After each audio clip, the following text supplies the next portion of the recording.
Le livre d'Enoch, chapitre 6. La descente des veilleurs. Texte de Stéphane Thomas Berbudo. Partie 1, texte réécrit. Enoch raconte qu'à une époque très ancienne, alors que les hommes se multipliaient, un groupe d'êtres venus du ciel observa la terre. Leur chef s'appelait Semjaza. Ils étaient environ 200, appelés veilleurs, car leur mission initiale était de surveiller et de guider l'humanité depuis les plans supérieurs. Mais fascinés par la beauté des femmes humaines et par la vitalité de la terre, ils se mirent d'accord pour descendre ensemble et prendre femme parmi les filles des hommes. Ils jurèrent solennellement de ne jamais revenir sur leur décision, afin qu'aucun d'entre eux ne soit seul à porter la faute. C'est ainsi que commença l'alliance interdite entre le ciel et la terre. Partie 2, analyse cosmique. Ce passage marque une cassure de fréquence dans l'histoire de la planète. Les veilleurs n'étaient pas des anges au sens religieux, c'étaient des êtres stellaires de haute conscience, venus de plusieurs systèmes, Lyra, Orion, les Pléiades, Sirius. Leur mission, ensemencer la terre et protéger la jeune humanité. Mais le contact prolongé avec la densité les a fascinés. Ils ont voulu expérimenter la matière, goûter à la génétique terrestre. Leur chute n'est pas morale, c'est une descente vibratoire, un passage de la 5e à la 3e densité. En s'unissant à l'humain, ils ont ouvert la porte à une hybridation qui allait transformer à jamais la lignée terrestre. Partie 3, décodage ADN. Les veilleurs sont les généticiens cosmiques à l'origine de la matrice biologique humaine.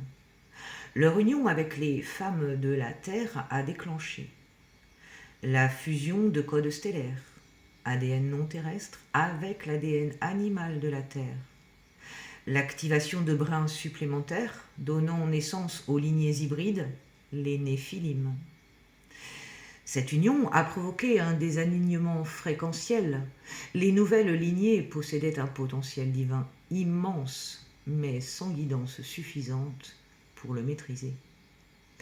C'est le premier grand glitch de la matrice terrestre, un excès de puissance dans un monde non préparé.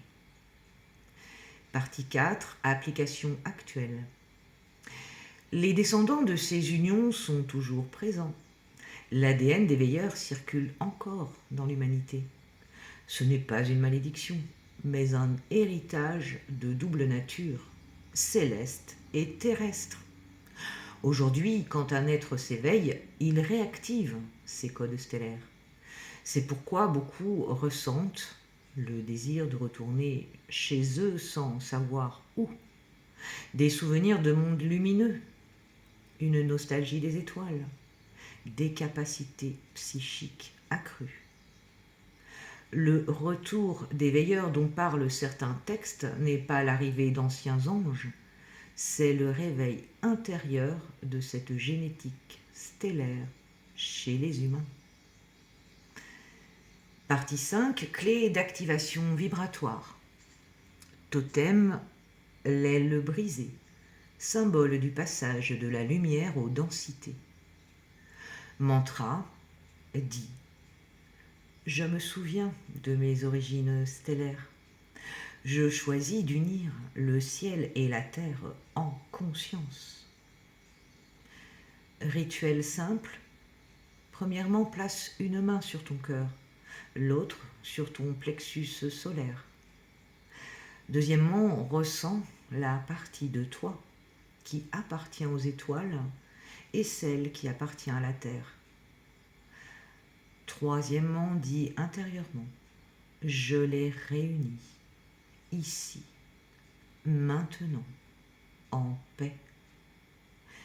Quatrièmement, visualise une spirale d'or reliant le haut de ta tête au centre de la terre. Conclusion du chapitre 6. Ce chapitre est à l'origine du mythe des anges déchus, mais aussi le souvenir d'un ancien mariage cosmique. Les veilleurs n'ont pas péché, ils ont simplement oublié de rester alignés. Leur descente est la nôtre, leur rédemption, c'est notre éveil. En te souvenant de ton origine stellaire, tout en honorant ton incarnation terrestre, tu répares la fracture ouverte à cette époque.